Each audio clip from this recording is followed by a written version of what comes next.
कशाच्या वेदाने आलो? त्याच्याच ना. कुणाच्या संगतीत आलो?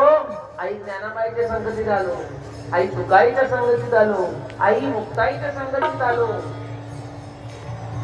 आई सोपान काकाच्या संगतीत आलो. आणि म्हणून इथे येऊन आज पोचलो.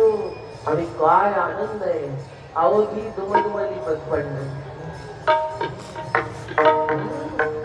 असं वाटत होतं मी सगळ्यांना सारखी हवायला विचारतो, काय हो वारी कशी झाली?